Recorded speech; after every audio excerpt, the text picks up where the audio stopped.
కూలీ review. First cinema ఎలా ఉన్నది అనే దానికన్నా ముందు అసలు ఇంత హైప్ ఎలా తీసుకొచ్చారో కానీ ఈరోజు ఫస్ట్ షోకి జనాలు పిచ్చెక్కిపోతున్నారండి థియేటర్ బయట. ఫుల్ తమిళ్ షోలో నాగార్జున గారి ఎంట్రన్స్కి కూడా పిచ్చగా అరుస్తున్నారు. ఇది నేనైతే అస్సలు ఎక్స్పెక్ట్ చేయలేదు. ఎన్టీఆర్ ఉన్నా సరే వార్ 2 కన్నా కూలీకే ఎక్కువ క్రేజ్ ఉంది అనడం ఎంత ఫ్యాక్టో, కూలీ సినిమా జస్ట్ యావరేజ్గా ఉన్నది అనేది కూడా అంతే ఫ్యాక్ట్. మనం అందరం పెట్టుకున్న హై ఎక్స్పెక్టేషన్ అయితే రీచ్ చేయలేకపోయారు లోకేష్. అలా అని మరీ బ్యాడ్ మూవీ కూడా ఏం కాదు, కొన్ని మంచి ఎలిమెంట్స్ ఉన్నాయి, మంచి సీన్స్ కూడా ఉన్నాయి. కానీ మెయిన్ ప్రాబ్లం ఏంటంటే స్టోరీ. ఫస్ట్ హాఫ్లో కొంచెం స్టోరీ ఉన్నా సరే సెకండ్ హాఫ్ అస్సలు ఏం లేదు. ఇక్కడే దెబ్బేసింది సినిమాలో.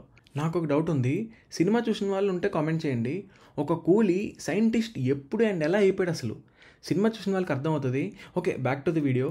మూవీలో ఫ్లాష్ బ్యాక్ ఉంది కానీ చాలా లిమిటెడ్ టైంలో చెప్పేశారు. అది స్కోప్ ఉన్నా సరే ఎక్కువ పెట్టలేదు, ప్లస్ ఎక్కువ సేపు కూడా చూపించలేదు. మేబీ ఫేస్ డిఏజింగ్ చేయాలని లిమిట్ అయిపోయిందేమో ఫ్లాష్ బ్యాక్ అనిపించింది. ఇంకా గోల్డ్ స్మగ్లింగ్ మీద స్టోరీ అన్నారు కానీ దాని గురించి అయితే డీప్గా ఏం వెళ్ళలేదండి అక్కడ. ఫస్ట్ టైటిల్ రివీల్లో కూడా ఆ గోల్డ్ అది చూసి నేనేదో పుష్ప లెవెల్ గోల్డ్ సిండికేట్ అది ఎక్స్పెక్ట్ చేశా కానీ దాని మీద అంత ఎక్కువ ఏం చూపించలేదు. ఇంకా మోనికా సాంగ్ కూడా కట్ చేస్తే సాంగ్ రా అన్నట్టే ఉంది కానీ క్రియేటివ్గా ప్లేస్ చేసినట్టుగా అనిపించలేదు. అలానే సినిమాలో అన్నీ బ్యాడే కాదు, పాజిటివ్స్ కూడా ఉన్నాయి. ఫస్ట్ ఫైట్, ఇంకా లేడీస్ హాస్టల్లో కామెడీ విత్ ఎలివేషన్స్తో నచ్చింది, మంచి ఎంటర్టైనింగ్గా ఉంది ఆ సీన్ అయితే.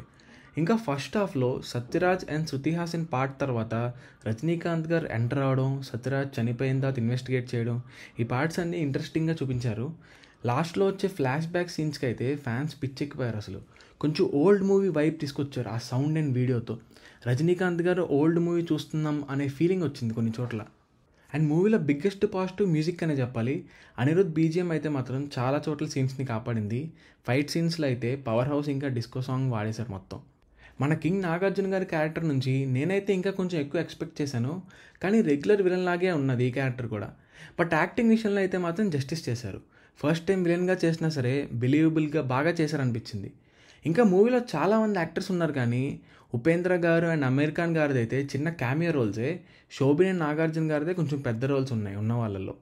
మూవీకి సెన్సార్ బోర్డ్ ఏ రేటింగ్ ఇచ్చింది కానీ నాకైతే మరీ అంత వైలెన్స్ ఏం కనిపించలేదు.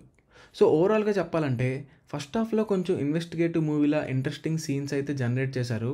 ఇంకా తర్వాత మళ్ళీ సెకండ్ హాఫ్ ఎండింగ్లో బాగా అనిపించింది, కొన్ని ఎలివేషన్ సీన్స్తో ఫ్లాష్ బ్యాక్లో హై ఇచ్చారు. కానీ మిగతా పార్ట్ అంతా ఫ్లాట్గా ఉండడం వల్ల మనకు కావాల్సిన హై రాదు, ఎస్పెషల్లీ ఇన్ సెకండ్ హాఫ్. ఇంకా ఎండ్లో ట్విస్ట్ కూడా మరీ అంత మైండ్ బ్లోయింగ్గా ఏం ఉండదు. అండ్ ఫ్లాష్ బ్యాక్ మొత్తం జస్ట్ రజనీకాంత్ గారు విలన్కి నోటితో చెప్తూ ఉంటారు అంతేగాని మనకి స్క్రీన్ మీద ఏం కనిపించదు. ఈ ఆస్పెక్ట్స్ అన్నిటి వల్ల నాకైతే మూవీ యావరేజ్ అనిపించింది. మీరు కూడా కొంచెం ఎక్స్పెక్టేషన్స్ తగ్గించుకుని వెళ్తే మంచిదని చెప్తాను. So this it guys, thanks for watching. Video నచ్చితే please do like, share and subscribe to Cinemamayam. Bye.